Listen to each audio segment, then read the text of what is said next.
네, 뉴스업 시작하겠습니다. 구속된 윤석열 전 대통령에 대한 특검의 조사가 또 불발됐습니다. 특검은 강제 구인을 하지 않은 구치소 측에도 책임을 묻겠다며 강수를 뒀는데 향후 조사를 성사시키기 위해서 고심이 깊을 걸로 보입니다. 이준엽 기자가 보도합니다.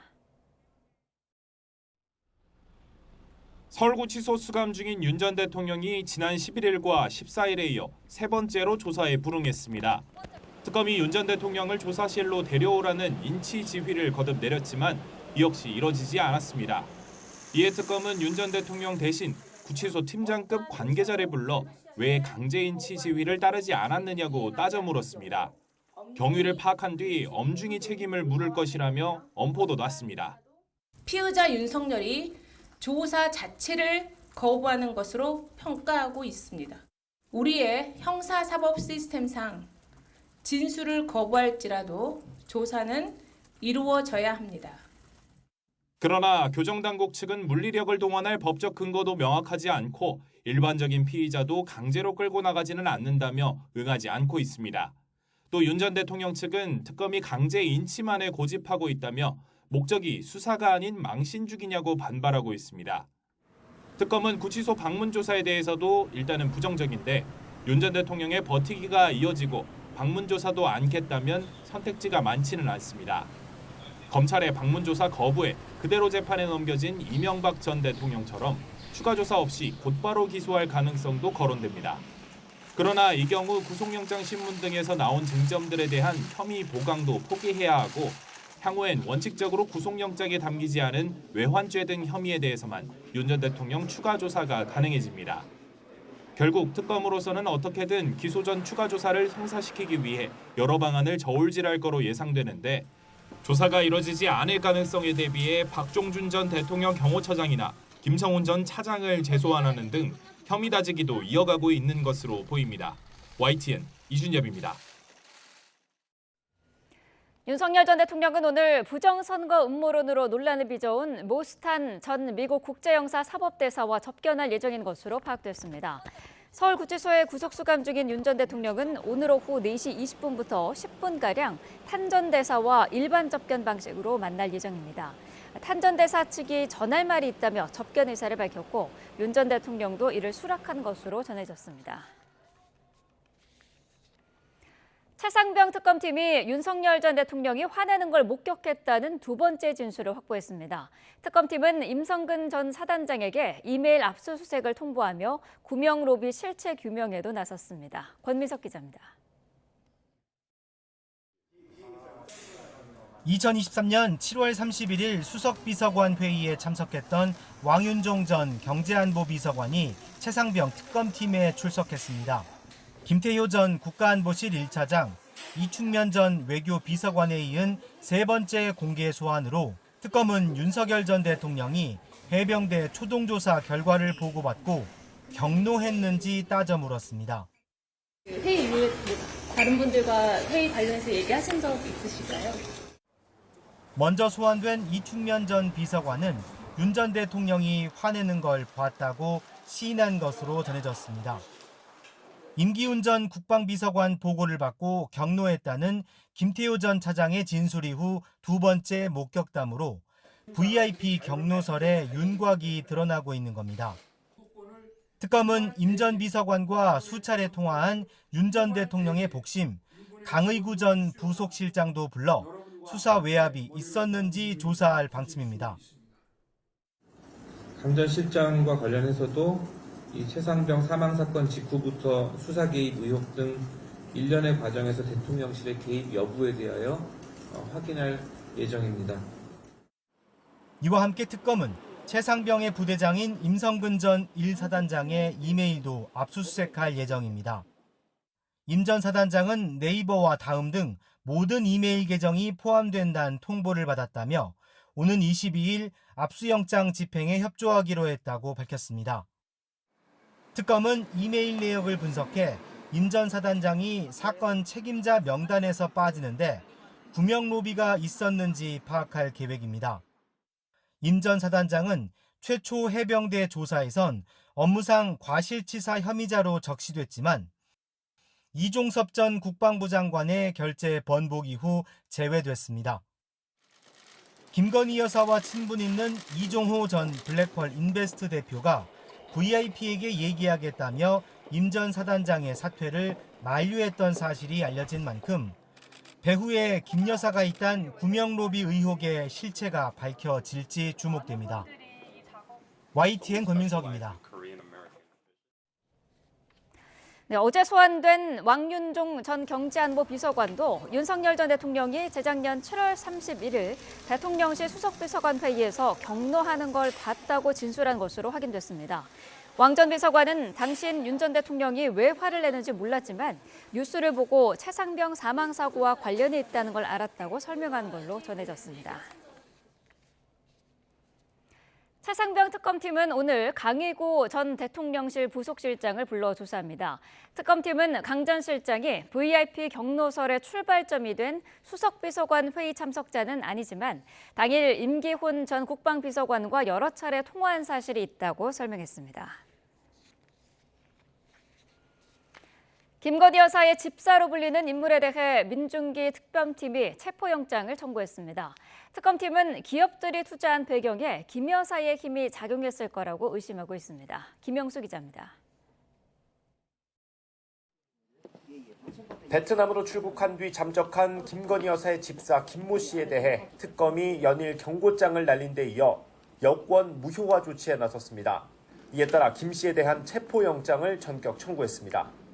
자발적 기구 의사 또는 출석 의사가 없는 것으로 판단됩니다. 이에 김모 씨에 대한 여권 무효화 조치가 불가피한 상황이며 앞서 기각됐던 압수수색 영장을 다시 청구하지 않고 곧바로 핵심 인물에 대한 체포영장을 청구한 건데 김 씨와 아내의 특검 출석을 압박하는 동시에 법원에서 걸림돌이 됐던 수사 대상 논란을 해소하려는 전략도 있는 걸로 보입니다. 이와 함께 특검은 김범수 카카오 창업자를 포함해 투자기업의 경영진 소환 조사로 압수수색 영장 재청구를 위한 근거를 확보하겠다는 계획입니다.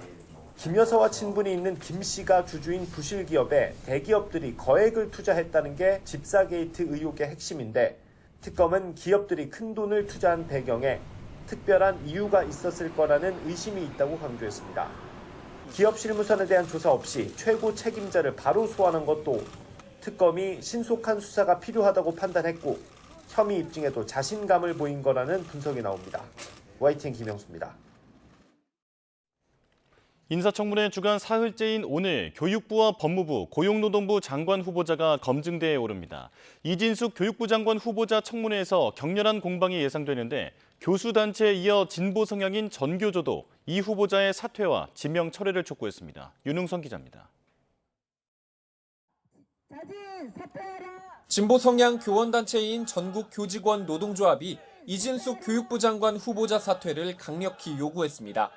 논문 표절 논란과 두 딸의 조기 유학 등 여러 의혹을 종합해봤을 때 공교육 수장으로서 자격 미달이라는 겁니다. 이재명 대통령은 지금이라도 부적격 교육부 장관 지명을 철회해야 합니다. 전날 김건희 여사 논문을 검증했던 범학계 국민검증단이 표절이 심각하다고 사퇴를 촉구한 데 이어 친여권 성향의 전교조까지 반대 뜻을 분명히 한 건데 민주당은 일단 지켜보자는 입장입니다. 여당 핵심 관계자는 YTN에 대한건축학회 등은 이 후보자의 논문에 문제가 없다고 했다면서 건축학계만의 특수성이 있다고 주장했습니다. 자녀 조기 유학도 국민 감정을 건드리는 예민한 문제지만 청문회에서 해명을 들을 필요가 있다고 말했습니다. 갑질 의혹이 불거진 강선우 여성가족부 장관 후보자 역시 여권에서는 낙마 사유는 아니라는 분위기가 우세합니다. 다만 여론의 흐름이나 추가 의혹이 나올지에 대해 여야 모두 촉각을 곤두세우고 있습니다. 이렇게 여론에서 많이 말씀 주시고 하는데 예. 저희들이 그걸 한번 귀담아 들어야죠, 당연히. 예. 갑질 여왕의 여가부 장관 임명을 강행할 것입니까? 청문전국 슈퍼위크 한복판은 이래저래 최대 분수령이 될 전망입니다. 이재명 대통령의 38년 지기 정성호 법무부 장관 후보자는 검찰 개혁을 쟁점으로, 민주노총 위원장 출신 김영훈 고용노동부 장관 후보자는 주 4.5일제와 정치 성향 등을 중심으로 검증대에 오릅니다. 흠집난 후보자를 고수할 경우 정권 초 집권 여당 행보에 부담이 커질 수 있다는 우려 속에 물밑에선 후보자 교체 필요성도 거론됩니다. YTN 윤홍성입니다. 어제 국방부 장관 인사청문회에선 64년 만에 문민 장관 후보로 낙점된 안규백 후보자의 안보관과 자질 검증이 이어졌습니다. 안 후보자는 이재명 정부 임기 안에 전시작전 통제권을 전환하는 게 목표라고 말하기도 했는데 대통령실은 일단 선을 그었습니다. 나혜인 기자입니다. 민주당 5선 의원으로 줄곧 국회 국방위원회에서 활동해온 안규백 후보자는 참여정부 때 시작된 전시작전권 전환 준비가 상당한 성과를 이뤘다고 평가했습니다. 우리 군의 피나는 노력으로 한미 간 주기적 평가를 거쳐왔다며 이재명 대통령의 대선 공약임을 재확인했습니다. 전작권 전환은 먼저 이재명 정부 이내에 전환을 목표로 하는 전작권을 전환해도 한미 연합 방위 체계는 흔들리지 않는다고 강조했습니다. 주한미군 감축이나 역할 재조정 역시 미국이 일방적으로 주장한다고 되는 게 아니라고 부연했습니다. 다만 대통령실은 후보자의 개인 의견이라며 전작권 환수 공약에 시한을 정한 건 없다고 선을 그었습니다. 안 후보자는 또 한미 연합훈련은 반드시 해야 하고 우리의 주적은 북한이라며 정동영 통일부 장관 후보자와도 견해차를 드러냈습니다. 대적관과 북한과는 확고히 세워야 된다고 생각하고 있습니다. 훈련과 연습에 대해서는 저는 어떤 경우가 있더라도 해야 된다고 생각하고 있습니다. 다만 제복 입은 군인과 달리 문민 장관은 한반도 평화를 생각해야 한다며 9.19 남북 군사합의는 단계적으로 복원해 가야 한다고 언급했습니다. 여당은 불법 계엄에 동원된 군을 재건할 적임자라고 추켜 세웠지만 야당은 단기 사병으로 병역을 마친 안 후보자의 복무 기록을 문제 삼아 우려를 나타냈습니다. 대통령 총리는 군에 안 갔다 오셨고요. 장관 후보자는 방위병 출신입니다. 따라서 국가안보에 위기가 생기면 어쩌나 하는 국민들의 우려가 있음을 안 후보자는 문민 장관으로서 합참의장에게 군령권을 일정 부분 위임할 생각도 하고 있다며 그래도 국방위 경력 15년이면 최소한 대령 정도 역량은 되지 않겠느냐고 자평했습니다. YTN 나인입니다. 이재명 정부 초대 내각 후보자들의 청문회는 증인 출석과 자료 제출을 놓고 매일 입씨름이 펼쳐지고 있습니다. 정책과 자질, 도덕성 검증 대신 고성과 설전만 오가는 상황에서 여야 모두 청문회 무용론을 제기했습니다. 황보혜경 기자입니다. 네이버 대표 출신으로 188억 원 재산을 신고한 한성숙 중소벤처기업부 장관 후보자의 청문회에서 여야는 증인 채택 문제로 언성을 높였습니다. 이재명 대통령과 네이버, 성남FC와 관계된 증인을 한 명도 부르지 못했다고 국민의힘이 문제를 제기한 겁니다. 이재명 대통령과 네이버 또 성남FC와의 관계로 인해서 재판 중이라는 이유로 말씀하셨던 성남FC 문제는 우리 한성숙 후보하고 아무런 상관이 없습니다. 슈퍼위크 첫날 강선우 여성가족부 장관 후보자 청문회에서도 야당은 갑질 의혹의 핵심인 전직 보좌관을 증인으로 요구했지만 민주당 반대로 무산됐습니다. 이번 주 예정된 17개 청문회에서 여야가 합의한 증인과 참고인은 대부분 한두 명 수준입니다. 자료 제출을 둘러싼 잡음도 끊이질 않습니다. 안규백 국방부 장관 후보자가 방위병으로 8개월을 더 복무한 일을 두고 야당은 영창에 갔느냐며 병적 기록을 요구했지만 후보자는 행정착오라며 거부했습니다. 저는 한 점 부끄럼 없이 세상을 살았습니다. 현재 관리되고 있는 이 병적 기록상에는 실제와 다르게 돼 있습니다. 증인도 자료도 없이 후보자 입만 지켜보는 건데 여야는 제각각의 이유로 청문회 무용론을 제기했습니다. 국민의힘은 비방과 인신공격, 반대를 위한 반대로 일관했습니다. 현행 인사청문 제도에 대한 회의감마저 듭니다. 절대다수 의석의 힘으로 증인 채택을 원천 차단하고 있습니다. 하루만 뭉개면 그만이다라고 하는 검은 속내가 드러나 보입니다. 여당은 방어, 야당은 공세라는 기조에 첨예한 정치 갈등 상황이 맞물리면서 검증 대신 공방만 있다는 비판이 나옵니다. YTN 황보혜경입니다.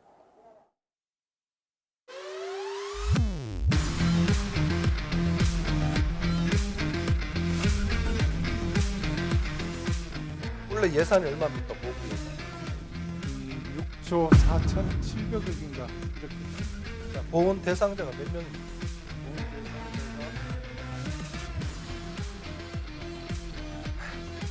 252만 명. 네? 252명이 대상자.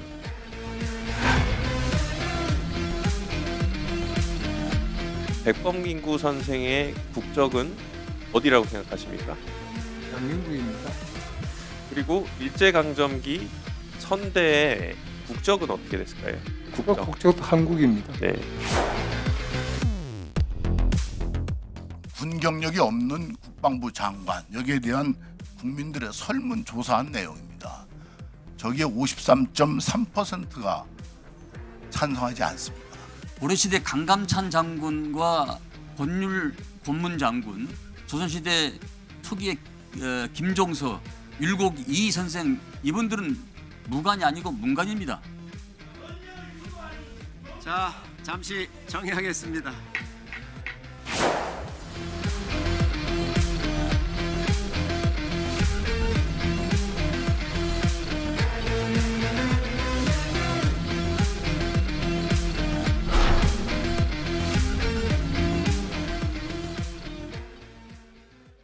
네, 전국 이슈 자세히 짚어보겠습니다. 배종호 세한대 교수, 정연국 전 청와대 대변인과 함께하겠습니다. 어서 오십시오. 네, 안녕하세요. 네.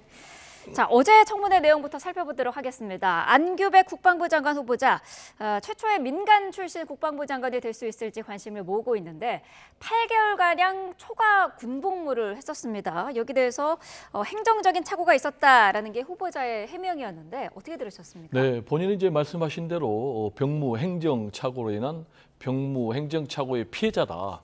이렇게 얘기를 하고 있어요. 네. 방위병으로 소집이 돼서 14개월 동안 복무를 했는데 통상적으로 이제 방위병 같은 경우는 복무 기간이 14개월인데 지금 안규백 국방부 장관 후보자 같은 경우는 병적 기록을 보면은 총 8개월을 더 한 것. 그래서 22개월로 돼 있기 때문에 네. 왜 8개월을 더 했느냐. 이 부분과 관련해서 국민의힘에서 혹시 뭐 탈영 등에 의한 영창을 갖기 때문에 네. 8개월 더 한 것 아니냐 이렇게 문제 제기를 하니까 아니다. 당시에 불미스러운 일이 하나 있기는 있었다. 그게 뭐냐면은 소대장이 현역병들에게 점심을 좀 제공해달라라는 이제 그런 요구에 의해서 점심을 제공했는데 그것과 관련해서 수사를 받았다. 그리고 그것과 관련해서 수사를 받은 기간 동안 병무 일수가 부족하다고 그래서 네. 본인이 전역한 이후에 추가로 다시 복무를 했기 때문에 아무런 문제가 없다라는 이제 그런 해명입니다. 네, 국민의힘에서는 말씀하신 대로 탈영이나 영창 의혹을 제기를 하고 있는데 자료 제출을 좀 더 구체적으로 하면 되지 않느냐 이런 주장이지 않습니까? 그러게 말입니다. 이번 청문회의 공통점이 자료 제출이 없다는 것인데 국방부 장관이 병적 기록부를 낼 수가 없다. 네. 이거 참 이해할 수가 없는 부분입니다. 병적 기록부가 뭐 사실과 다르게 기재가 돼 있다. 이렇게 이제 후보자가 얘기하지 않습니까? 그렇다고 그러면은 공문서가 그러면은 사실과 다르다. 진실이 아니다. 그러면은 공문서를 갖다가 지금 믿지 말라는 얘기 아니겠습니까? 네. 그런 것을 국민들로부터 이해를 하라. 참 납득하기 어렵고요. 사실 그것을 제출하고 상세하게 설명을 해주면 될 텐데 그런 부분이 없다는 부분. 우리 사실 군복무 단 1시간도 더 하고 싶지 않습니다. 대체도 그렇습니다. 네. 그런데 8개월이나 더 했다. 한두 달도 아니고 8개월이나 더 했다는 것 아니겠습니까? 그걸 누가 납득을 할 수 있겠습니까? 그렇기 때문에 이 공문서 병적 기록부 제출하고요. 병적 기록 내놓고 거기에 맞게끔 설명을 해주는 것이 바람직하다 그렇게 생각이 됩니다. 좀 여기 사실관계를 바로 잡아야 되겠는데요. 8개월 더 한 것이 아니고 네. 14개월 했고 병무 기록에 8개월 더 한 것으로 돼 있다라는 것이 이제 후보자의 소명이고요. 네. 지금 말씀하신 대로 안규백 국방부 장관 후보자는 최초의 민간인 출신의 국방부 장관 후보자 아니겠습니까? 네.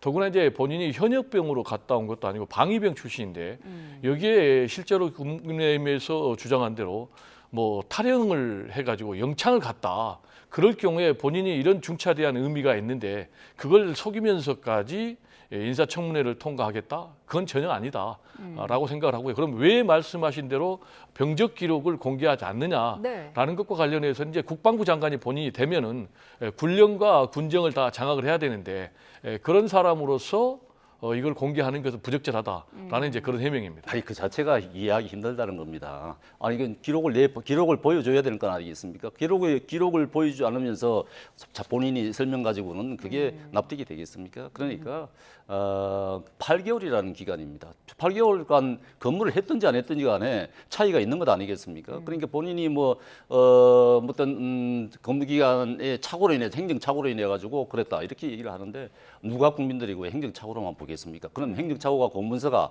다 그럼 자기한테 불리하다 그러면은 다 행정 착오라고 그렇게 변명을 하면 되는 것입니까? 그건 말이 안 되는 것이고요. 국방부 장관 아닙니까? 네. 병적 기록부는 기본입니다. 우리 당장 뗄 수가 있어요. 국방의 임무를 다한 사람들은 병적 기록부를 당연히 내는 걸 다 알고 있어요. 그런데 국방부 장관이 병적 기록부를 제출할 수 없다. 이걸 누가 납득하라는 얘기입니까?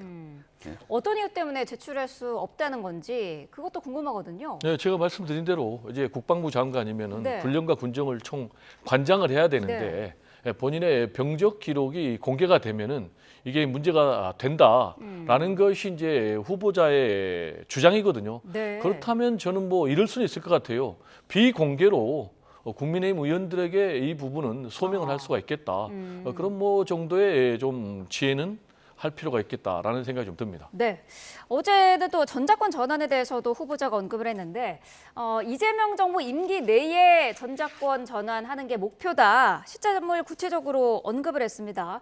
여기에 대해서 대통령실이 선을 그었던데 어떻게 들으셨습니까? 일단 뭐 대통령실에서는 선을 좀 그을 수밖에 없는 것 같아요. 네. 왜냐하면 이재명 대통령도 후보 시절에 공약을 내세웠습니다. 그런데 정확하게 워딩을 보면은 추진한다라고 돼 있지 이 시한을 못 박지는 않았어요. 그런데 지금 이 안규백 장관 후보자는 임기 내 목표로 한다. 물론 이제 목표로 한다는 거니까 그렇지만은 임기 내를 하니까 5년 시한이라는 게 특정이 되지 않습니까? 네. 그럴 경우에는 지금 과연 우리의 상황이 이 전시작전권을 환수하는 것이 맞느냐 틀리냐라는 걸로 갑론을박하게 되고 논쟁이 되면 이재명 정부가 이제 막 출범했는데 순항하는데 상당한 부담이 될 수 있다. 이렇게 이제 대통령실에서 판단해서 네. 그건 아니다. 그래서 바로잡기에 나선 것 같고요. 그리고 이후에 안규백 장관 후보자도 입장문을 발표해서 그 시간을 못 박은 건 아니다 이렇게 네. 얘기를 했고요. 지금 이제 이 시한 같은 경우 이제 굉장히 민감한 부분이 아시겠지만 이 전작권 이 환수 문제는 기본적으로 우리가 주권 국가이기 때문에 언젠가는 해야 됩니다. 네. 그래서 최초로 이걸 대통령 후보 공약으로 내세웠던 것이 노태우 후보입니다. 보수의 정권의 후보가 내세웠고 그 이후에 이제 뭐 YS를 거쳐서 노무현 전 대통령 시절에는 아예 이걸 이제 특정 시기를 못 박았습니다. 2012년으로. 네. 그래가지고 이명박 대통령 시절에 2015년으로 연기를 했고 박근혜 전 대통령 시절에는 아예 조건을 걸어가지고 지금 시한을 못 박지 않은 무기한 연기 그런 상황으로 돼 있기 때문에 이 부분과 관련해서는 뭐 더 이상 시기 논란으로 불필요한 뭐 국론 분열을 이야기할 필요는 없다라는 좀 생각이 듭니다. 네, 이 전날에 정동영 통일부 장관 후보자는 북한을 주적이 아닌 위협으로 이제 언급을 했었는데 어제 안규백 후보자는 주적이라고 언급을 했거든요. 이거는 어떻게 들으셨나요? 네, 국방부 장관으로서는 바람직한 인식이라고 보여집니다. 네. 통일부 장관 입장에서는 뭐 북한과의 대화 부분이 있기 때문에 주적으로 규정을 하면은 좀 관계가 좀 복잡해지지 않을까 생각해서 그렇게 얘기한 것 같은데 국방부 네. 장관 입장에서는 국방부에서 명확하게 나와 있는 주적의 개념을 그렇게 얘기할 수밖에 없을 겁니다. 그리고 전작권 전환과 관련해서 제가 보기에는 대통령의 의중을 잃지 않고 국방부 장관 후보자가 그렇게 얘기했다? 그거는 상상하기 힘들다고 보여집니다. 네. 그게 대통령이 어느 정도 그 정도의 뜻을 가지고 후보자에게 얘기했기 때문에 발언을 한 것인데 지금 이 전작권 환수 문제 가지고 지금 상당히 논란이 되고 있는 것 아니겠습니까? 통상협상의 카드로 사용하겠다 이렇게 해서 또 논란이 됐던 부분이고 하기 때문에 네. 대통령실에서 분명하게 이 부분에 대해서 물론 뭐 전략적인 그런 국가 이익을 위한 그런 모함이 있을 수가 있습니다. 그렇지만은 어느 정도 가름을 타줄 필요가 있겠다 생각이 되고 대통령 뭐 안규백 후보 국방부 장관 후보자로서의 북한에 대해 북한 인식은 어느 정도 제대로 갖추고 있다고 보여집니다. 네. 자, 국가보훈부의 권오을 후보자 청문회에서는 철새라는 단어가 등장을 했습니다. 과거 정치 이력을 야당이 문제 삼은 거지 않습니까? 그렇습니다. 이제 처음 정치는 이제 민주당이 시작했고, 그 다음에 이제 우리 국민의힘의 전신인 한나라당 이렇게 했고, 그 다음에 바른미래당 다시 이제 민주당으로 간 것이죠. 이번에 이제 이재명 대통령 선대위에서 활동을 하고, 그 다음에 이제 자리를 하나 받았다고 보여지는 것이죠. 그렇기 때문에 정치 후배들이 지금 꿀 발린 곳을 찾아다니면서 꿀 빨아다닌다. 우리 이렇게 얘기를 했는데 참 본인으로서는 참 듣기 참 민망한 그런 발언을 들었다고 보여집니다. 그런데 사실 그렇게 행보를 보면은 그렇다고 보여져요. 그런 행보를 보였습니다. 그렇기 때문에 본인이 그런 수모를 겪었으면서도 자기는 이제 대구 경북 가운데서 아마 도지사 아니면 시장을 나가려고 생각을 하는 것 같은데 아마 이재명 대통령도 아마 그런 자리를 깔아준 것 같아요. 그런 스펙을 쌓아주려고 한 것 같은데 이제 본인 입장에서는 이제 그런 발판을 쌓았다고 본인은 자평을 할 수 있겠습니다만은 저희 국민의 눈 입장이 국민의 보는 시각 입장에서 보면은 좀 안타깝다고 보이죠. 네, 전형적인 보은 인사다. 또 후보자가 전문성도 부족하다는 게 야당의 지적이거든요. 어떤 생각이십니까? 보은 인사다라고 볼 수는 있겠어요. 그런데 그게 정당한 농공 행사에 따른 거라면 저는 보은 인사가 그렇게 비난받을 만한 일인가라는 부분에서는 좀 동의하기 어렵고요. 권오을 후보자 같은 경우는 일단 과거에 새누리당에서 활동한 적은 있지만 최초의 정치를 시작할 때 꼬마민주당으로 당선이 됐고 그리고 3선을 했지만은 그 이후에 지금 본인 주장에 따르면은 새누리당을 탈당한 지가 8년이 됐다. 그리고 무소속 또 5년이나 있다. 그러니까 이걸 가지고 일반 공격하면 안 되고 이제 경북 안동이거든요. 근데 경북 안동 출신이 지난 대선 때 왜 이재명 대통령 후보를 공개적으로 지지 선언하고 선대에 합류했는가 이런 부분도 봐야 될 것 같아요. 지금 이제 국민의힘 같은 경우는 갤럽 여론조사에 따르면은 대구 경북 그리고 부산 경남에서도 민주당의 지지율이 지금 떨어지잖아요. 그리고 또 일부 여론조사를 보면은 19%까지 떨어지는 20%선이 무너지는 이런 상황에서 대구 경북 지역에서도 또는 국민의힘 소속에서도 얼마든지 이재명 대통령 후보를 지지하는 사람들이 나올 수 있다. 그래서 이걸 가지고 보훈부 장관으로 부적격하다라는 이제 논리는 좀 맞지 않고요. 전문성과 관련해서는 이제 본인은 전문성이 나름대로 있다라고 주장을 하고 있어요. 구체적으로는 이제 관련 법안도 발의됐고 국회 사무총장 시절 때도 관련 활동을 했고라고 얘기를 하고 있고요. 저는 이제 오히려 더 부적절한 이 보훈부 장관이라면은 저는 박민식 윤석열 정권에서 이제 보훈부를 장관으로 승격을 했지 않습니까? 그래서 초대 장관이 됐는데 이 박민식 보훈부 초대 장관 같은 경우는 검사 출신이에요. 전혀 전문성하고 상관이 없거든요. 그래서 오히려 이게 부메랑이 되는 것이 아닌가 이런 좀 생각도 듭니다. 네. 자, 오늘은 청문회 사흘째고요. 이진숙 교육부 장관 후보자에 대한 청문회도 열립니다. 야당의 공세가 아무래도 집중적으로 이루어질 것 같은데 어제는 진보 성향이죠. 전교조도 이진숙 후보자의 사퇴를 촉구했어요. 어떻게 보셨습니까?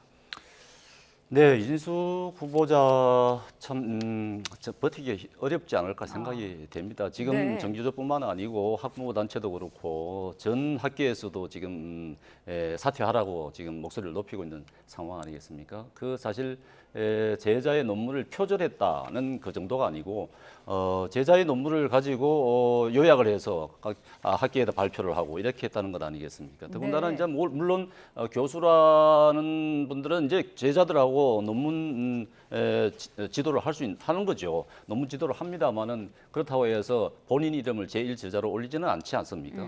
그러니까 그렇게 본인이 그러면 논문 지도를 하고 자기 그 논문을 자기 이름으로 한다 그러면 그 논문을 쓴 제자들은 어떻게 되는 겁니까? 제자들은 그 논문 없는 학생이 되는 것 아니겠습니까? 그런 욕심을 본인이 교수라는 분이 그런 욕심을 내서 자기 것으로 만들었다.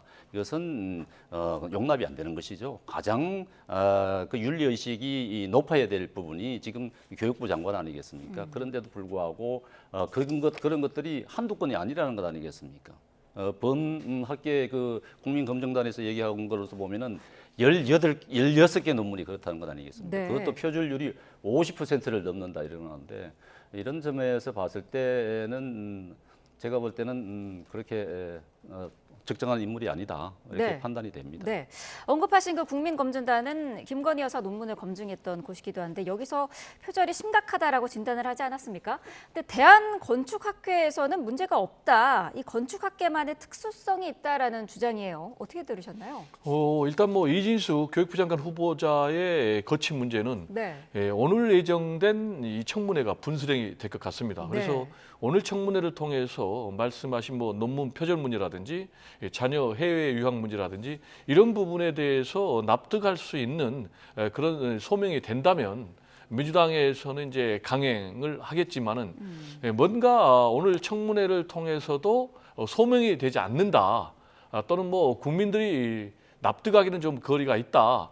라고 할 경우는 굉장히 좀 위험한 상황에 처해질 것 같고요. 네. 지금 말씀하신 대로 범합계 국민검증단의 경우는 지금 문제가 있다라면서 자진 사퇴를 요구를 하고 있는 그런 상황입니다. 네. 문제가 있다라고 보는 부분은 뭐 제자의 논문을 가로채는 그런 문제 그리고 또 뭐 여러 가지 중복 게재 문제를 얘기를 하고 있는데 논문 표절 같은 경우는 뭐 50%를 넘는다는 것이 아니고 전수조사를 했는데 150편 이 가운데 16편이 문제고 최소 4%에서 많게는 56%까지의 표절이 우려가 된다, 의혹이 있다라는 이제 그런 주장이고요.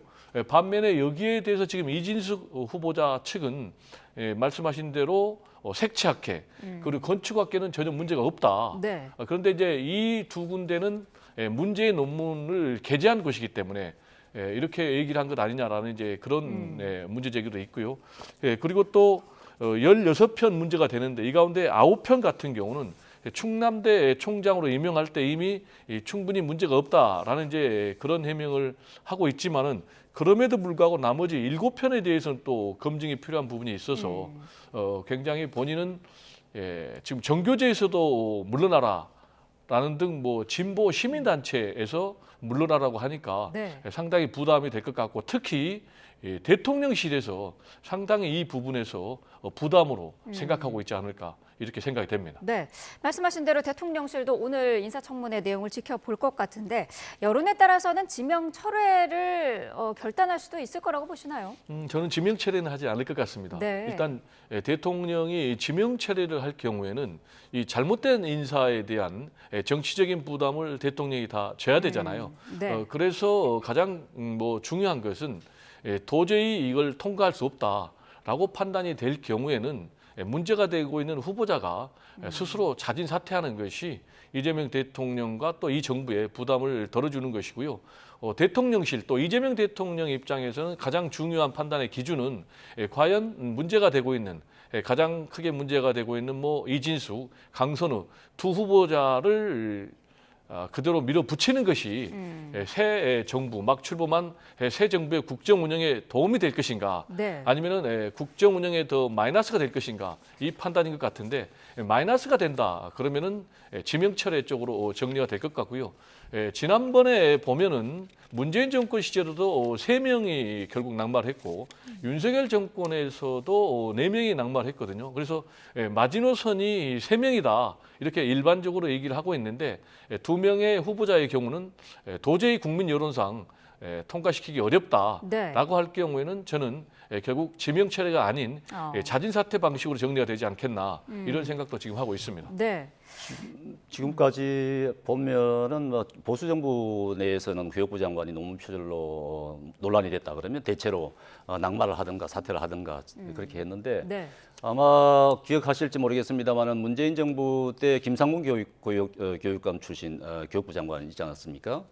그 당시에도 논문 표절이다, 표절 왕이다, 표절 복사, 논문 복사기다 이런 정도의 비난을 받았었는데 결국은 강행을 했죠. 강행해서 큰 비난을 받기도 했는데 앞서 말씀하신 것처럼 이제 권오월 후보자 같은 경우도 사실 보건복지부 장관 그동안 전부 다 33명이 있었는데 모두 다 유관기관에 있었다든가 유관 업무를 했다든가 또는 뭐 국가유공자 출신이라든가 가족이 국가유공자라든가 이런 관련성이 있었어요. 그런데 네. 전혀 관련이 없는 분들이기 때문에 부적절하다. 자격이 없다는 것이고 이 부분 이준석 후보자도 같은 경우도 지금 윤리 의식에 있어서 부적격자다 이렇게 이제 하는 것이 이제 국민 눈높이가 그 정도에 와 있다는 것 아니겠습니까?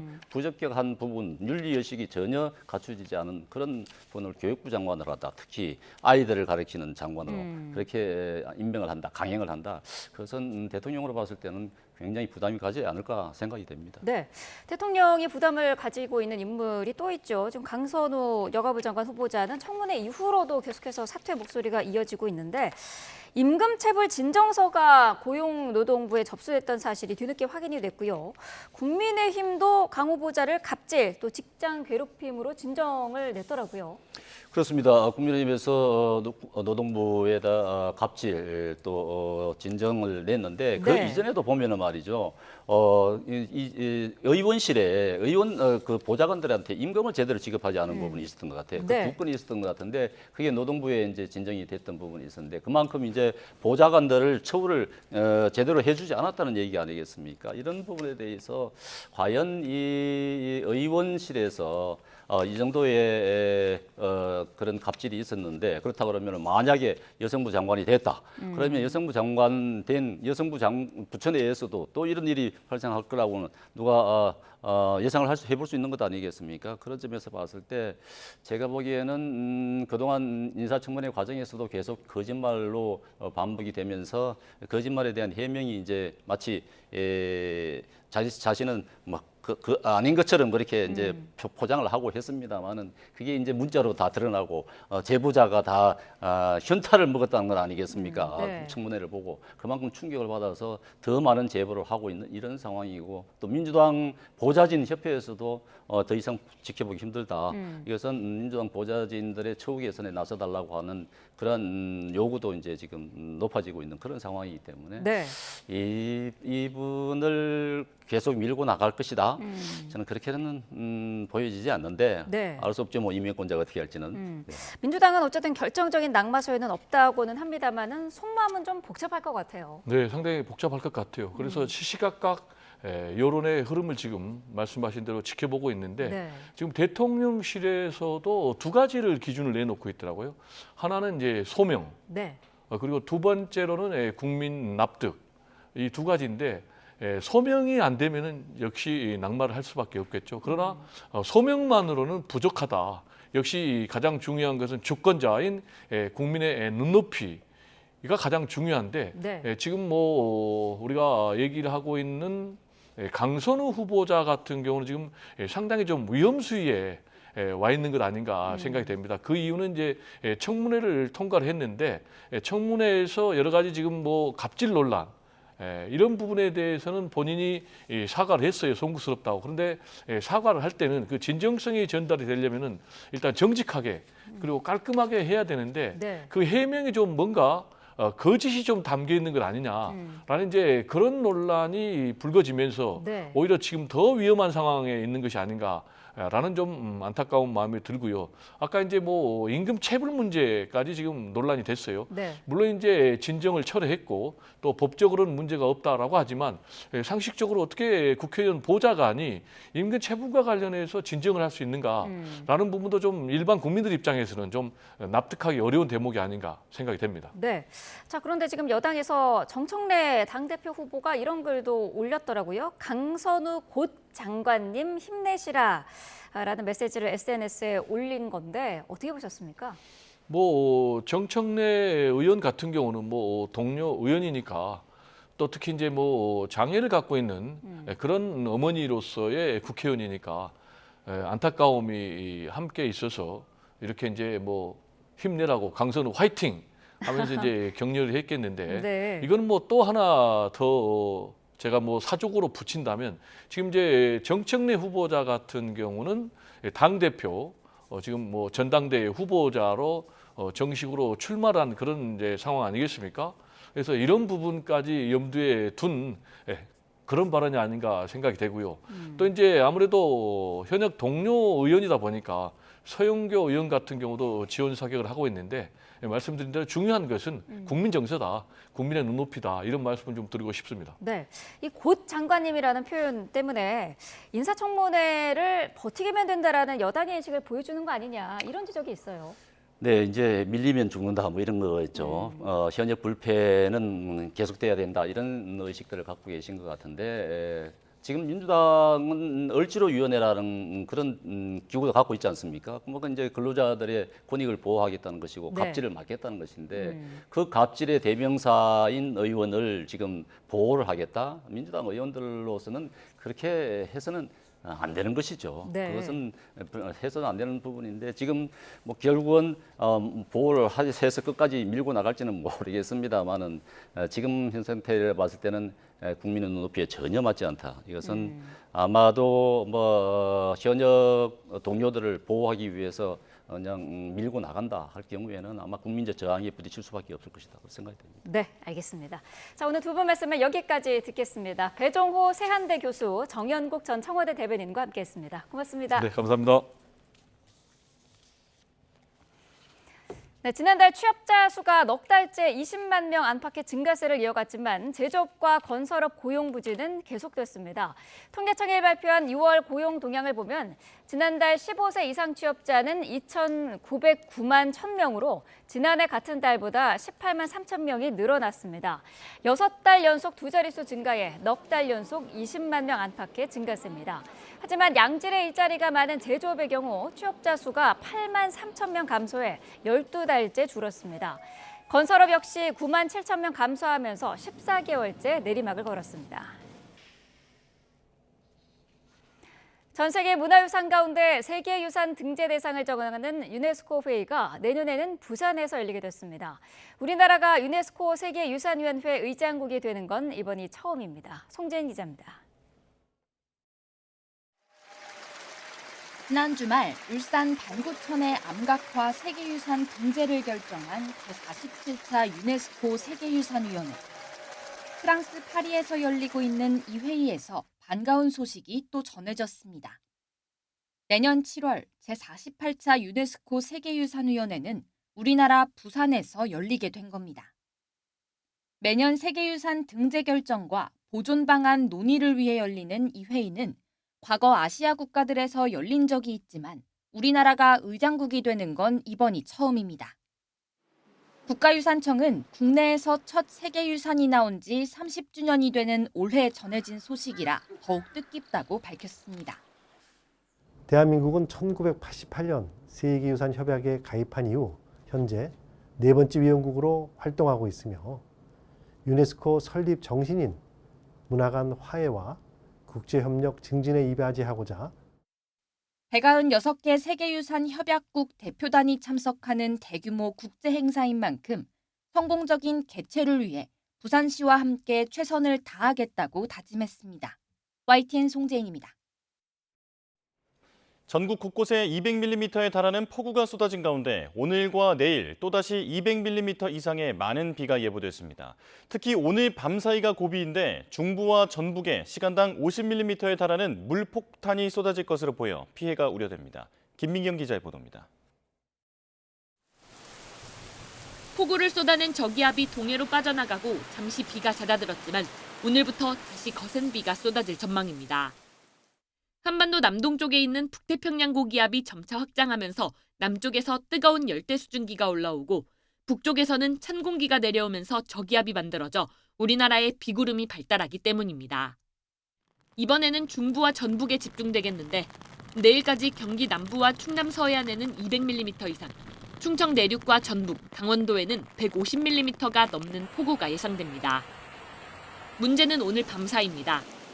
북쪽 찬 공기와 남쪽 뜨거운 공기가 강하게 부딪히면서 밤사이 일부 지역에 매우 강한 비가 내릴 걸로 보입니다. 16일 저녁부터 17일 아침이 되겠는데요. 건조한 공기와 수증기가 충돌하면서 이때가 가장 강수의 피크가 될 것으로 예상이 됩니다. 경기 남부와 강원 남부, 충청과 전북을 중심으로 시간당 30에서 50mm의 강한 비가 예상되는데 곳에 따라서는 이보다 강한 물폭탄이 쏟아질 가능성이 있습니다.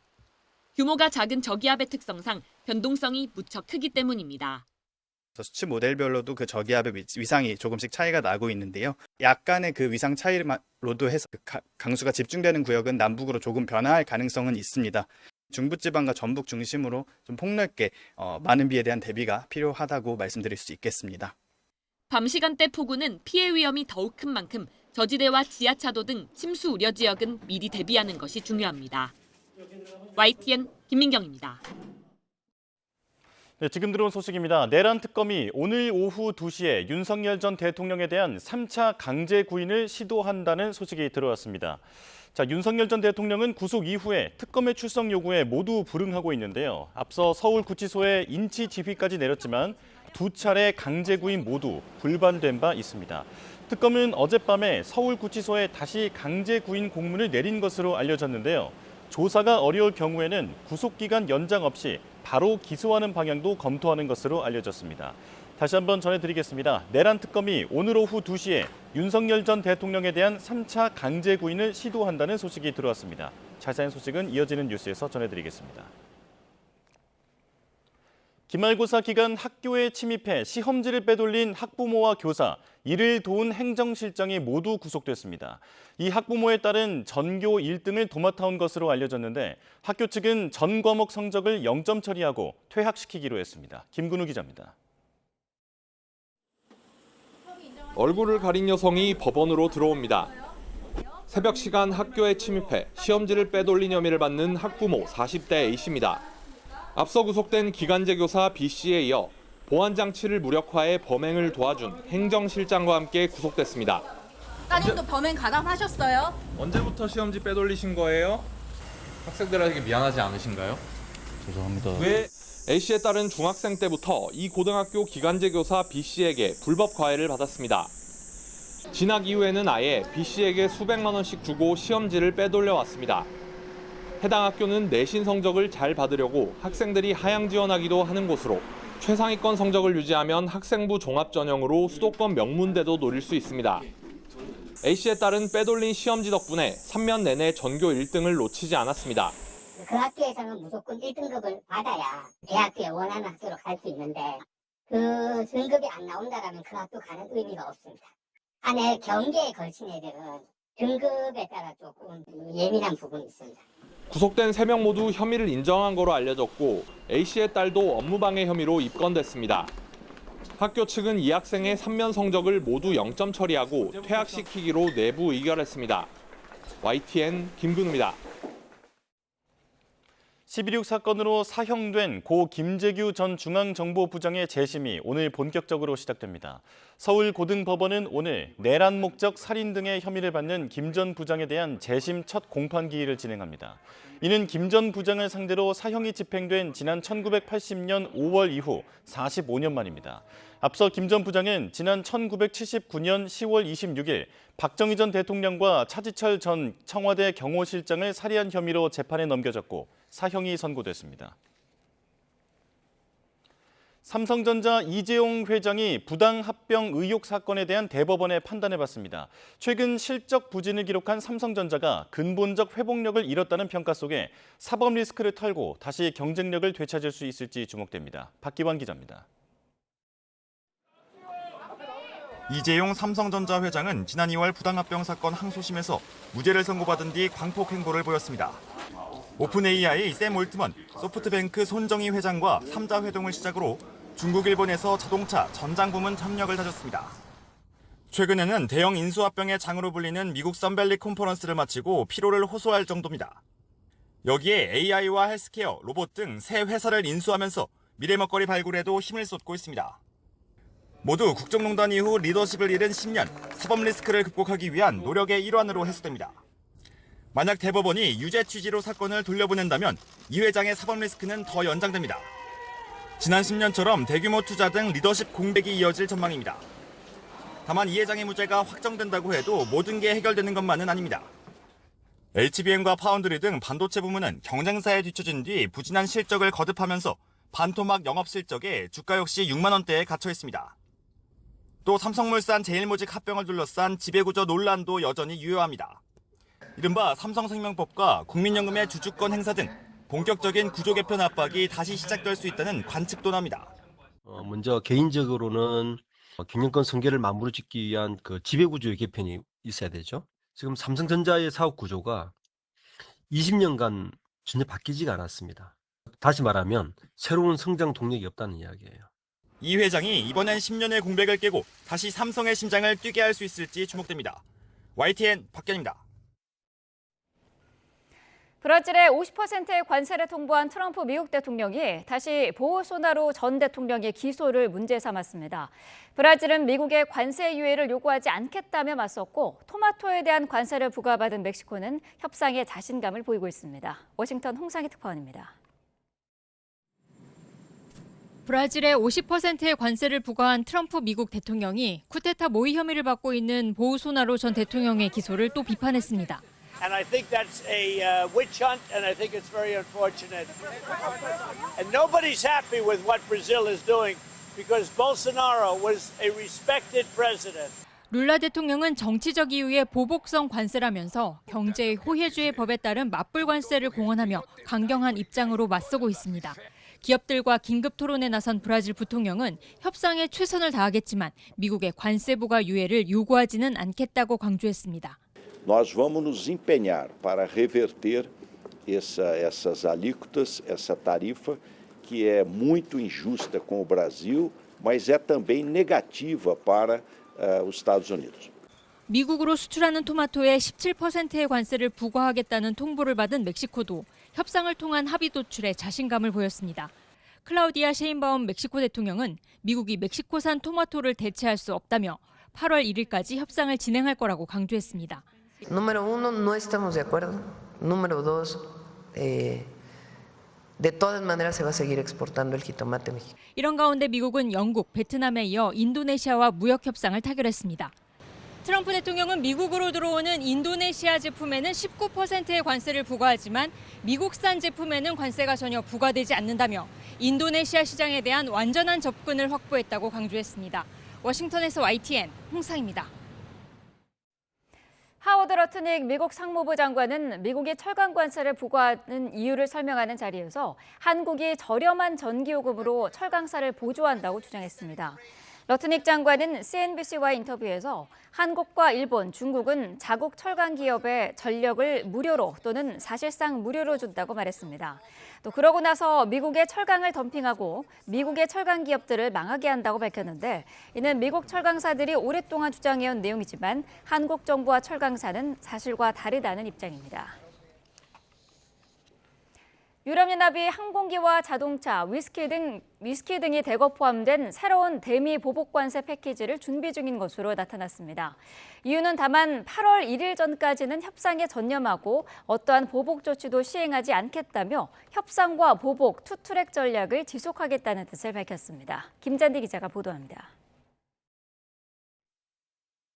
EU가 트럼프 미국 대통령의 관세 위협에 맞서 미국산 제품에 대한 721억 유로, 약 116조 원 규모의 보복 관세를 준비하는 것으로 나타났습니다. 폴리티코 유럽판 등에 따르면 EU 집행위원회는 27개 회원국의 2차 보복 조치 적용 대상 목록이 적힌 문서를 공유했습니다. 트럼프 대통령이 지난 12일 EU의 협상이 불발될 경우 다음 달부터 30% 상호 관세를 부과하겠다고 경고한 데 대한 대응입니다. Wenn die US-Zölle in der angedrohten Höhe tatsächlich zum Tragen kämen, würde das unser amerikanisches Geschäft natürlich massiv beeinträchtigen, würde unsere Einstandssituation auf dem amerikanischen Markt komplett verändern und wir müssten schauen, wie wir auf diese Situation reagieren können. 이번에 새로 작성된 리스트는 항공기가 단일 품목으로는 규모가 가장 크고 산업용 기계, 자동차 등이 대거 포함됐습니다. 이는 미국이 유럽산 철강과 알루미늄에 고율 관세를 부과한 데 대한 보복 성격으로 보입니다. 대EU 수출액이 크진 않지만 상징적인 제품으로 꼽히는 미국산 버번 위스키도 1차 보복 조치 당시 빠졌다가 이번에 다시 포함됐습니다. 집행위는 지난 5월 첫 보복 조치 구상된 대상 규모를 약 153조 원으로 정했지만 규모를 줄였다고 설명했습니다. 보복 조치가 실행되기 위해서는 회원국 승인 절차가 필요하지만 사실상 무역정책 전권이 집행위에 있어 문제가 없습니다.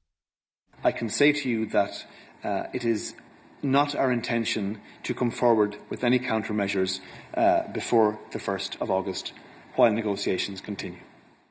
전문가들은 이번 EU의 보복 리스트 발표가 협상력을 높이기 위한 전술적 움직임으로 해석하고 있습니다.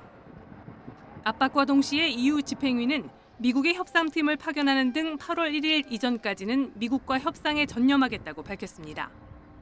미국과의 협상 소식에 유럽 증시는 소폭 상승했지만 여전한 관세 불확실성으로 불안한 흐름을 이어갔습니다. YTN 김자대입니다. 윤석열 전 대통령이 내란 특검의 구인 절차에 응하지 않으면서 특검 측이 대응 방안을 고심하고 있습니다. 일단 다시 구인을 시도한다는 계획이지만 추가 조사 없이 바로 기소할 가능성도 조심스럽게 거론되는데요. 현장에 법조팀 취재기자 나가 있습니다. 신기혜 기자. 네, 내란 특검 사무실에 나와 있습니다. 네, 특검이 윤 전 대통령에 대해 다시 강제 구인을 시도한다고요? 그렇습니다. 내란 특검은 어젯밤 윤 전 대통령을 오늘 오후 2시까지 서울고검 조사실로 인치하라는 공문을 구치소에 보냈습니다. 그간 윤 전 대통령은 특검의 거듭된 출석 요구와 강제 구인 시도에도 불구하고 어제에도 조사에 나오지 않았습니다. 특검은 강제 구인 절차를 거듭하며 구치소 직원을 상대로도 구인 과정을 조사하는 등 윤 전 대통령을 조사하기 위해 다방면으로 압박을 이어왔는데요. 윤 전 대통령 측이 특검이 망신주기식 수사를 하고 있다며 반발하는 상황입니다. 이 때문에 특검은 윤 전 대통령에 대한 추가 조사 없이 이번 주 구속 만기가 되기 전에 바로 기소하는 것도 검토하고 있는데요. 다만 기소된 혐의에 대해서는 수사기관에서 추가 조사가 어렵다는 현실적인 문제도 있어서 조사를 계속해서 시도하는 거로 보입니다. 네, 별개로 평양 무인기 의혹 수사에는 속도를 내고 있다고요? 그렇습니다. 특검은 무인기 의혹과 관련해 윤 전 대통령에게 일반 이적과 직권 남용 혐의를 적용했습니다. 평양에 무인기를 침투시킨 게 남북 간 교전으로 이어졌다면 군사상 이익을 해쳤을 수 있고 무인기를 침투시킨 과정 역시 유엔군 사령부의 승인 없이 이루어져 직권 남용에 해당한다는 겁니다. 특검은 어제까지 드론작전 사령부와 김용대 사령관의 자택을 압수수색하며 관련 자료를 확보했는데 내일 김 사령관 소환을 앞둔 만큼 자료를 분석하며 조사 방향을 설정해 나갈 거로 보입니다. 네, 혐의를 구체적으로 어떻게 입증하겠다는 건지 설명해 주시죠. 네, 특검이 적용한 혐의 가운데 일반 이적죄는 우리의 군사상 이익을 해치거나 적국에게 군사상 이익을 주는 행위를 범죄로 규정하고 있습니다. 특검은 평양의 무인기를 침투시킨 뒤 교전이 벌어졌다면 우리의 군사상 이익이 침해되는 것이라며 그 가능성으로도 혐의가 입증된다고 보고 있는데요. 또 한편으로는 북한의 군사상 이익을 주는 행위도 있었다고 보고 있습니다. 앞서 북한은 지난해 남한이 보낸 무인기라며 자체적으로 조사 결과를 발표했었는데 이게 우리 군사자산인 무인기의 비행 경로 등을 북한에 노출해 이익을 준 것과 다름이 없다는 겁니다. 즉 비상계엄의 명분을 마련하기 위해 무리한 작전을 펴다가 북한의 군사상 이익을 주는 결과까지 초래했단 얘긴데 이에 대해 김 사령관 측은 단순 작전 실패가 어떻게 고의적인 이적 행위로 연결되느냐며 반발하고 있습니다. 네, 그런가 하면 최상병 특검은 수사 외압 과정 규명에 박차를 가하고 있다고요? 네, 최상병 특검은 오늘 박정훈 대령을 참고인 신분으로 불러 조사할 예정입니다. 박 대령은 최상병 순직 당시 초동 수사를 진행한 인물로 상부 지시를 따르지 않고 사건을 경찰에 넘긴 혐의로 기소됐다가 최근 무죄가 확정됐습니다. 특검은 박 대령을 상대로 최상병 순직 사건 수사 당시의 상황과 이후 수사 외압이 이뤄진 과정 등을 집중적으로 물을 전망입니다. 앞서 특검은 VIP 경로설이 불거진 대통령실 수석비서관 회의에 참석자들을 연달아 불러 조사했는데요. 이 조사에서 윤 전 대통령의 경로를 들었다거나 직접 봤다는 증언들이 나오면서 의혹에 힘이 실리는 상황입니다. 특검은 오늘 강희구 전 대통령 비서실 부속실장도 참고인 신분으로 불러 조사하는데요. 오늘 박 대령과 강 전 실장 조사를 통해 수사 외압 과정의 전반을 짚어나갈 거로 보입니다. 지금까지 내란 특검 사무실에서 YTN 신기혜입니다.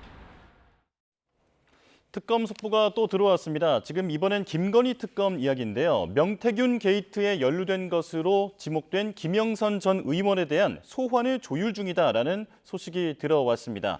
자, 명태균 게이트 공천 개입의 대상자로 지목된 김영선 전 의원에 대한 소환을 조율 중이다라는 소식이 들어왔습니다. 자세한 일정이 확인되는 대로 다시 전해드리도록 하겠습니다. 자, 내란 특검이 오늘 오후 윤석열 전 대통령에 대해 3차 강제 구인을 시도하기로 했습니다. 이번에도 응하지 않으면 추가 조사 없이 바로 기소할 가능성도 조심스럽게 거론되는데요. 김광삼 변호사와 수사 상황 짚어보겠습니다. 어서 오십시오. 네, 안녕하세요. 네, 자, 오늘 윤 전 대통령에 대한 강제 구인 3차 시도가 이루어진다고 하는데 이번엔 어떻게 전망하십니까? 이번에도 쉽지 않을 것이다 이렇게 봅니다. 일단 두 번의 강제 구인 하려고 그랬잖아요. 근데 이게 안 됐어요. 그런데 지금 형사소송법에 보면 검사의 지휘에 의해서 교도관들이 집행을 하도록 되어 있거든요. 예. 그런데 이제 교정당국에서 전 대통령이고 또 이게 강제 구인한다는 게 쉽지 않다. 그래서 사실은 이제 구인이 불발됐지 않았습니까? 예. 그런데도 불구하고 이제 특검에서는 계속적으로 윤 대통령을 강제 구인하라고 이제 지휘를 내리고 있죠. 그래서 오늘의 어떤 강제 구인 성공 여부는 제가 볼 때 이제 교정 당국의 의지에 따라서 달라질 수 있다 이렇게 봐요. 이제 그렇지만 계속적으로 이걸 거부하는 대통령을 과연 교정 당국이 강제로 끌고 올 수 있느냐, 이제 그런 걸 좀 한번 지켜봐야 할 것 같습니다. 이 교정 당국의 인치 지휘를 했는데 따르지 않았다라면서 이것도 지금 특검은 문제 삼고 있잖아요. 근데 인치 지휘를 했는데 아예 교정 당국에서 강제 구인 시도를 아예 안 해버렸어요.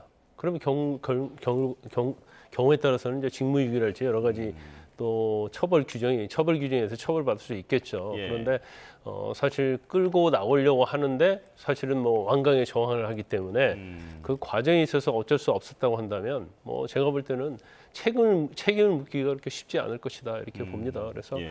특검 자체는 일단은 원칙론적으로 영장이 발부됐고 영장에 의해서 이제 구인해서 이제 조사를 하겠다 이런 강경한 입장이죠. 예.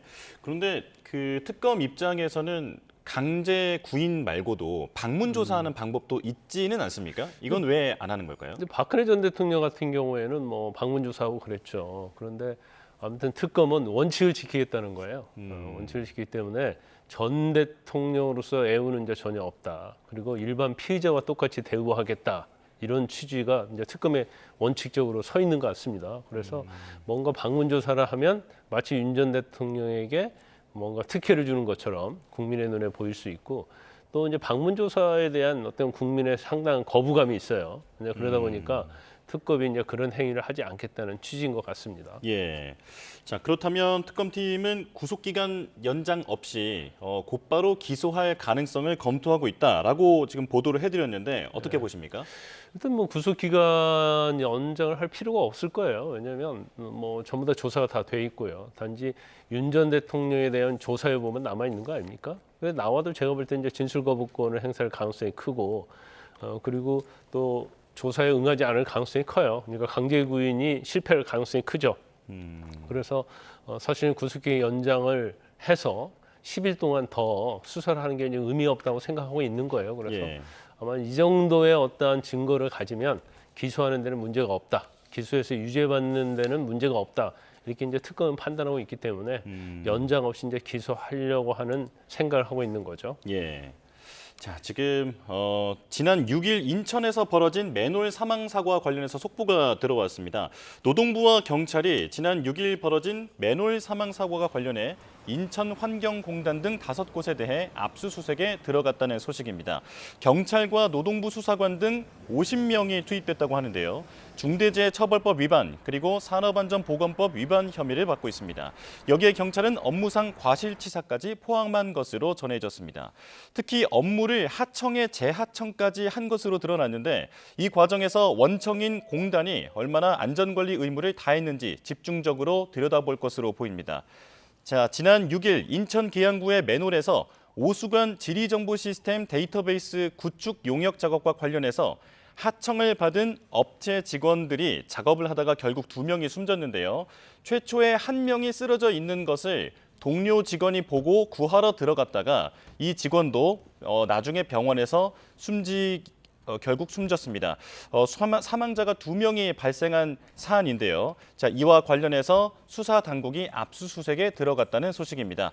자, 노동부와 경찰이 지난 6일 벌어진 맨홀 사망 사고와 관련해 인천환경공단 등 5곳에 대한 압수수색에 들어갔습니다. 지금 저희가 보여드리고 있는 화면이 바로 압수수색 장면입니다. 인천 동춘동의 인천환경공단에 수사관들이 나가 있는데요. 경찰과 노동부 수사관 등 50명이 투입된 것으로 파악됐습니다. 자, 현재 받고 있는 혐의는 중대재해처벌법 위반 그리고 산업안전보건법 위반 혐의입니다. 여기에 경찰은 업무상 과실치사까지 포함한 것으로 전해졌고요. 자, 그 전에 사건 개요를 보면 업무를 하청에 재하청까지 한 것으로 드러났는데 이 과정에서 원청인 공단이 얼마나 안전관리 의무를 다했는지 집중적으로 보고 있다라고 전해졌습니다. 자, 사건을 다시 한번 되짚어 보면 지난 6일 인천 계양구의 맨홀에서 오수관 지리정보 시스템 데이터베이스 구축 용역 작업과 관련해서 하청을 받은 업체 직원 2명이 작업을 하다가 결국 2명이 모두 숨진 사고입니다.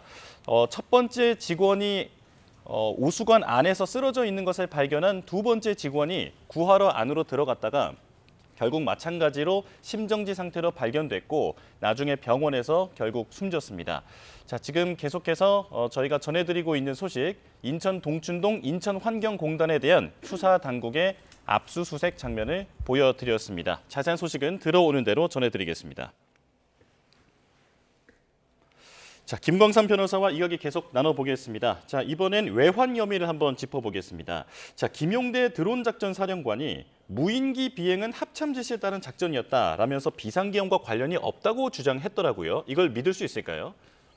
근데 이제 합참 지시에 의해서 했다고 그러잖아요. 네. 그러면 사실 이제 드론 사령관 입장에서 보면 그 이전에 이제 합참 쪽에서 지시한 경위 이거에 대해서는 알지 못할 거예요. 그래서 합참에서 드론을 띄워라. 그래서 북한 상공까지 날려라. 예를 들어서 그런 지시를 했다는 거 아니에요. 예. 그러면 사실 이제 계엄과 관련된 부분, 또 외환 유치와 관련된 부분은 이제 합참 의장 이상의 선에서 이루어질 가능성이 크다는 거죠. 그래서 이제 드론 사령관 입장에서는 이건 군사 작전일 가능성이 크기 때문에 사실 이제 상부의 명령에 의해서 자기는 뭐 할 수밖에 없었다 그런 취지로 보여요. 그래서 이거 자체 이제 드론 사령관도 사실은 어떤 계엄의 명분을 쌓기 위해서 어떻게 보면 외환을 일부러 유도를 했느냐 이제 이 부분에 관해서는 자신은 전혀 모르고 사실 이제 군사상 어떤 뭐 작전으로 봐야 한다. 거기에 대해서 뭐 했을 뿐이다 이런 취지인 것 같아요. 그래서 아마 뭐 이 내용 자체가 본인이 알 수도 있고요.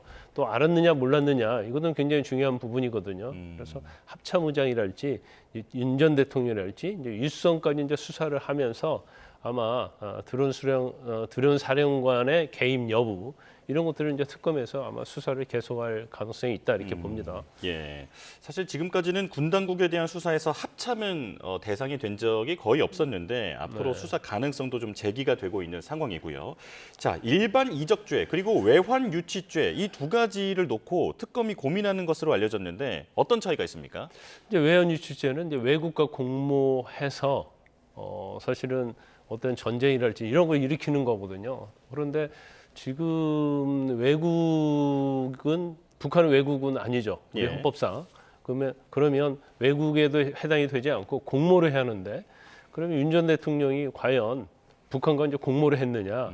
그래서 구성 요건이라고 하는데 거기에 맞지 않아요. 그래서 외환 유치죄를 사실은 적용하기는 굉장히 힘드니까 이 부분은 이제 어떤 법을 적용할지를 지금 특검이 고민하고 있는데 지금 언론 보도에서는 뭐 일반 이적죄를 적용하려고 하고 있다 이런 내용이 나오고 있는데 일반 이적죄는 어떻게 보면 상대방에게 그러니까 북한에게 군사상 이익을 주거나 또 우리의 이제 군사상 이익이 해하거나 이제 둘 중에 하나였는데 지금 드론을 어떻게 보면 북한에 보냈다는 것 자체가 과연 이게 북한의 군사상 이익을 주는 행위냐.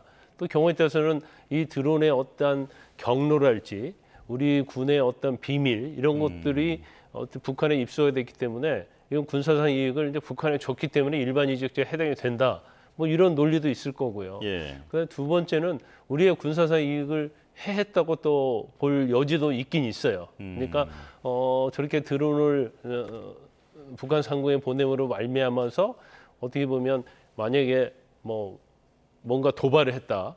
그로 인해서 뭐 우리 한국의 어떤 군사상 이익이 침해를 입었다. 예. 그렇게 할 수 있는데 제가 볼 때는 이건 좀 너무나 인위적인 적용이 아닌가 싶습니다. 이게 일반 이적죄를 만든 이유가 뭐냐면 우리가 이제 최근에 봤잖아요. 뭐 군사 기밀이랄지 그런 것들을 외국에 넘기는 경우 그런 경우 군사상 이익을 우리 걸 해한 거잖아요.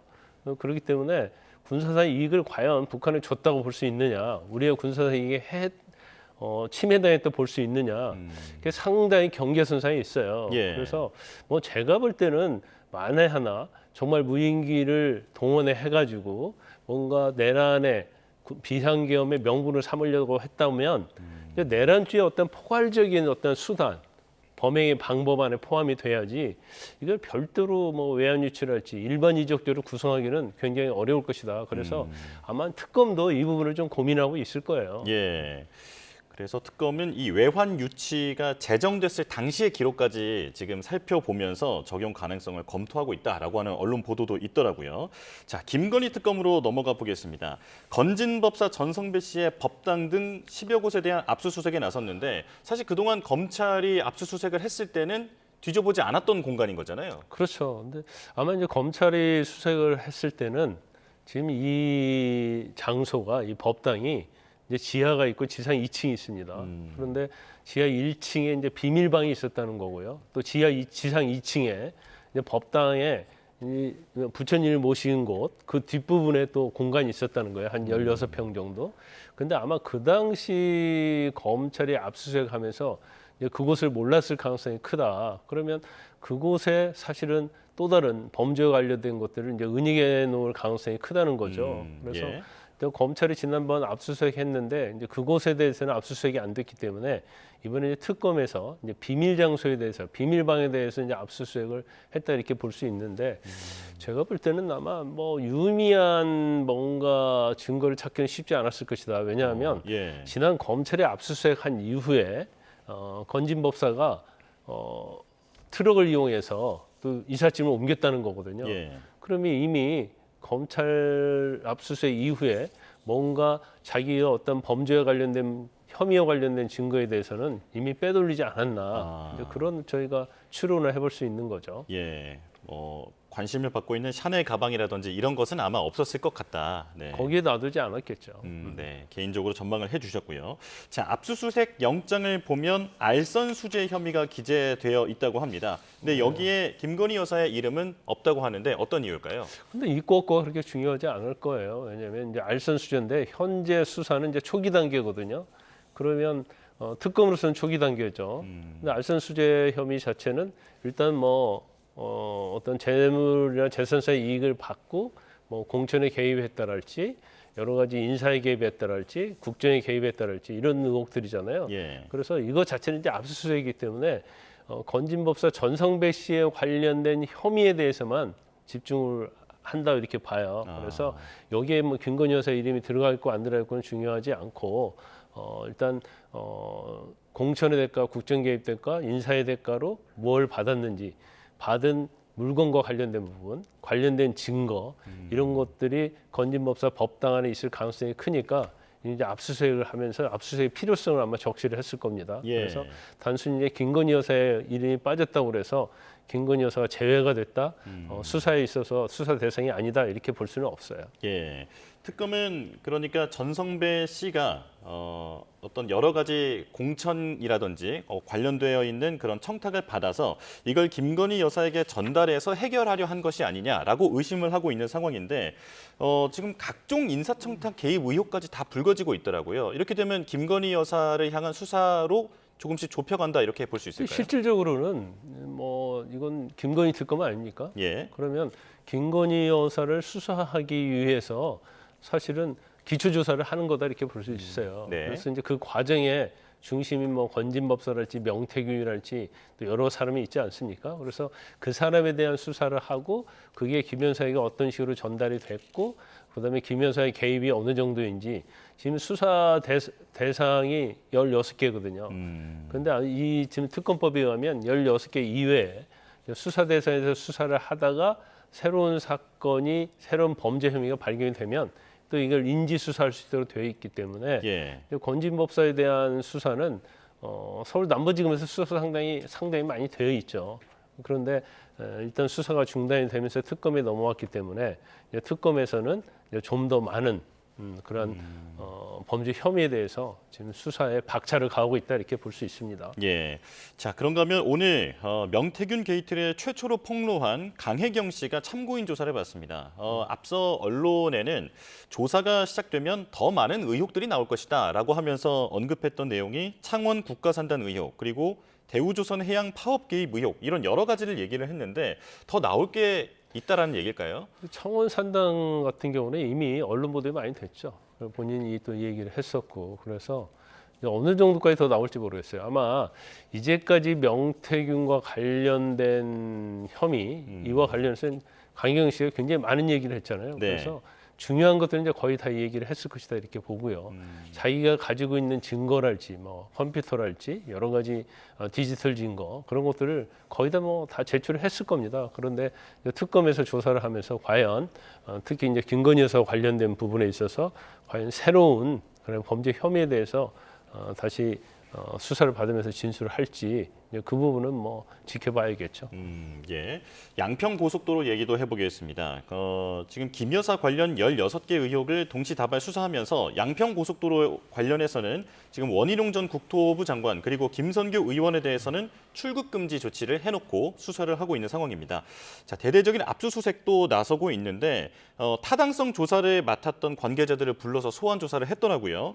자, 왜 종점이 바뀌었는지를 캐물었는데 김건희 여사와의 연관성을 찾으려 한 조사겠죠? 그렇죠. 양평고속도로 이게 원래 있었던 그런 것과 다르게 이렇게 또 구성이 됐었잖아요. 그때 굉장히 논란이 많이 있었어요. 그런데 양평 바뀌게 된 그 부분에 있어서 그 지역에 김건희 여사의 일가의 땅이 거의 많이 있었다는 거 아닙니까? 그러면 그래서 이제 특혜다. 그래서 그 당시에 야당인 민주당으로부터 엄청난 공격을 많이 받았죠. 그리고 그 당시에 국토부 장관이 원희룡 국토부 장관이었어요. 그래서 일단은 뭐 원희룡 장관에 대해서는 뭐 출국 금지했고요. 특히 바뀌게 됐다 보면 바뀐 이유가 있을 거 아니에요. 그래서 그 타당성 조사에 있어서 정말 바뀔 만한 그러한 명분이 있었느냐, 그런 이유가 있었느냐, 이제 그런 부분이 제일 중요하다고 봐요. 그래서 일단 관련된 실무자하고 그다음에 업체 이런 데를 일단 불러서 조사한 다음에 거기에 문제가 있다고 한다면 특히 그 당시에 장관이었던 원희룡 전 장관까지 불러서 조사를 하겠지요. 예. 그 얼마 전 압수수색 대상에는 원희룡 전 장관 그리고 김선규 의원은 빠졌는데 일단 소환부터 하겠다는 계산일까요? 아니 일단 소환 조사할 수밖에 없죠. 왜냐하면 그 당시 가장 중심에 섰던 것이 원희룡 장관 아니었습니까? 그리고 그 어떠한 거기에 특혜도 없었다고 계속 주장을 하고 있기 때문에 어떠한 타당성 조사에 근거해서 이 양평고속도로가 바뀌게 됐는지 이런 것들을 전체적으로 조사를 하려고 하면 결과적으로 이제 국토부 직원이랄지 업체랄지 그다음에 당시의 장관이랄지 장관의 어떤 뭐 결정이 없으면 이게 이루어지지 않았을 거 아니에요. 그러면 가장 여기 결정에 영향을 미친 사람은 바로 원희룡 장관이다 이렇게 볼 수밖에 없기 때문에 수사를 받는 것은 이제 불가피하다 이렇게 볼 수밖에 없어요. 자, 그리고 집사 게이트도 짚어보겠습니다. 속도전을 지금 벌이고 있는데 베트남에 있는 것으로 알려져 있는 집사 김모 씨에 대해서 체포영장을 청구하고 이게 받아들여진다면 여권 무효화 조치까지 하겠다라고 특검이 밝혔습니다. 만약에 그 체포영장이 나왔는데 응하지 않으면 인터폴 수사로 넘어가게 되는 겁니까? 아니 근데 이거 보면 돼요. 일단은 수사를 받고 있잖아요. 그리고 어떻게 보면 이제 피의자로 입건이 돼 있을 겁니다. 그런데 해외로 도망을 갔어요. 그럼 당연히 소환에 응하지 않겠죠. 그러면 수수는 특검 사건 말고도 다른 사건에서도 이미 체포영장을 발부해놔요. 그래서 언제든지 체포를 할 수 있도록. 그러니까 결국 나중에 뭐 공항을 통해서 입국을 하면 체포영장이 있어야지 바로 거기서 체포할 수 있거든요. 그래서 체포영장은 이미 이제 발부를 했다고 볼 수밖에 없고, 그다음에 여권 무효 조치는 뭐 당연히 체포영장 발부 후에 할 수 있는 조치다 이렇게 보고요. 인터폴 적색 수배는 이제 요건이 여러 개가 있습니다. 그런데 지금 단계에서 하기는 쉽지는 않을 거예요. 그래서 체포영장이랄지 여권 무효화 조치를 하고 나서 조사를 하면서 어떤 혐의점이 그 요건에 해당되는지 이제 이런 거에 뭐 적합하다고 생각하면 아마 적색 수배도 할 가능성이 있다 이렇게 봅니다. 아, 예. 그런데 중앙지법이 앞서서 이 특검이 김모 씨와 관련되어 있는 그 압수수색 영장을 청구를 했습니다만 이제 특검법의 대상이 아니다라고 하면서 기각한 사실이 알려졌습니다. 자, 특검법의 대상이 안 된다라고 하는 것은 그 특검법 내용을 확대 적용하기 어렵다라는 논리일까요? 근데 아마 그럴 거예요. 이제 수사 대상이 16개인데 그와 관련해서 인지된 사건, 새로운 범죄 혐의로 볼 수 있는 사건에 대해서는 할 수가 있는데 지금 김 집사와 관련된 부분은 이제 수사 대상과 관련이 있느냐 그게 굉장히 해석이 따라서 다를 수가 있는 거죠. 그러면 수사 대상에 어떤 연관성이 조금이라도 있어야 하는데 아마 이제 판사 입장에서 보면 수사 대상과 연관성이 없고 이건 별개 독립의 범죄 혐의다 이렇게 본 것 같아요. 그렇기 때문에 사실은 특검 수사 대상이 아닌데 거기에 압수수색 영장을 발부해 줄 수가 없고 또 그거에 의해서 수사를 한다 하더라도 어떻게 보면 특검이 수사할 권한이 없는 거잖아요. 그러면 그 수사 자체는 전체적으로 사실은 불법 소지가 있는 거죠. 이제 그렇기 때문에 아마 판사 입장에서 보면 좀 엄격하게 해석을 해서 영장을 기각한 걸로 보입니다. 자, 그런가 하면 특검은 지금 이 집사로 지목된 김모 씨가 지분을 갖고 있던 그 부실 렌터카 업체에 투자금을 줬던 그 회사들의 창업주 등 회장 이런 경영진들을 소환 조사를 예고했습니다. 바로 내일인데요. 근데 사실 보면 실무진 조사를 해서 위로 조금씩 올라가던 게 통상 보던 모습인데 이번엔 곧바로 창업주와 회장, 부회장 이렇게 지도 경영진을 불렀더라고요. 어떤 이유일까요? 수사의 방법은요. 이제 아래에서 위로 올라가는 방법이 있고 위에서 아래로 가는 방법이 있거든요. 근데 사실 이 사건 자체는 180억이 넘는 돈이 어떻게 보면 부실 사업체에 이게 들어가는 거잖아요.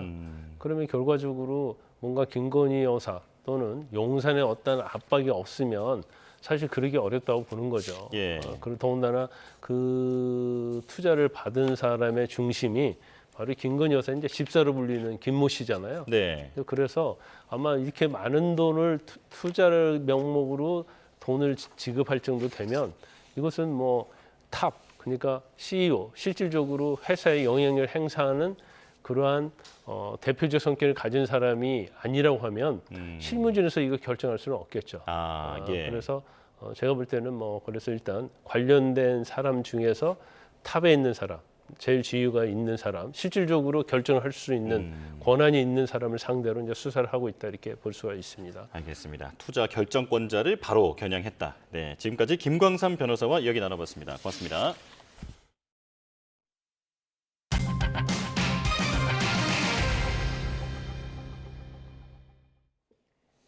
이번엔 증시 알아보겠습니다. 코스피가 어제 종가 기준으로 3년 11개월여 만에 최고치를 기록한 가운데 오늘은 하락세로 출발했는데요. 장중 3,200선을 내주기도 했습니다.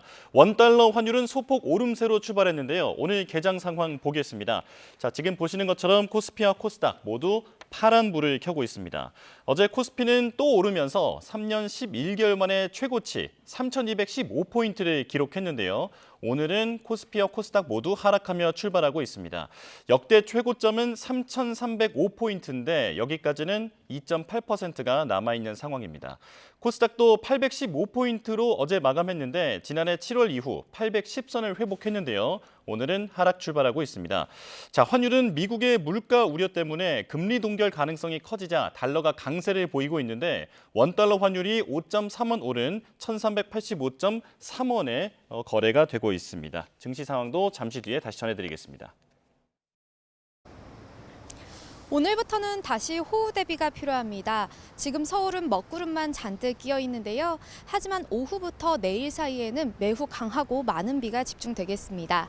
특히 내일까지 중서부와 호남을 중심으로는 최고 150에서 200mm 안팎의 폭우가 예보된 가운데 시간당 최대 50mm 안팎의 국지성 호우가 예상됩니다. 자세한 레이더 화면부터 살펴보도록 하겠습니다. 현재 서해상에서 발달한 저기압이 다가오면서 서쪽 지방 곳곳에 비가 내리고 있습니다. 비는 점차 그 밖에 전국으로 확대되겠고요. 붉은색과 보라색의 호우구름이 유입되면서 오후부터 밤 사이에는 중서부 지방을 중심으로 호우특보가 내려질 것으로 보입니다.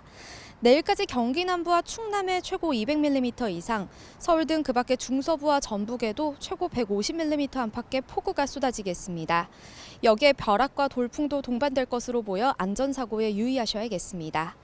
오늘도 더위는 쉬어갑니다. 서울 낮 기온 26도, 광주와 대구 27도 등 어제와 비슷하거나 조금 낮겠습니다. 다가오는 주말까지는 비가 내렸다 그치기를 반복하겠고요. 금요일과 토요일 사이에는 남부지방을 중심으로 호우 가능성이 있겠습니다. 이후 점차 남서풍이 불어들면서 다음 주에는 무더운 날씨가 찾아올 전망입니다. 최근 비가 자주 내리면서 지반이 많이 약해져 있습니다. 취약 시간대 강한 비가 집중되는 만큼 산사태나 저지대 침수 등 피해 없도록 주의하시기 바랍니다. 지금까지 YTN 원희다입니다. 네, 뉴스업 수요일 순서 마칩니다. 내일 다시 뵙겠습니다. 고맙습니다.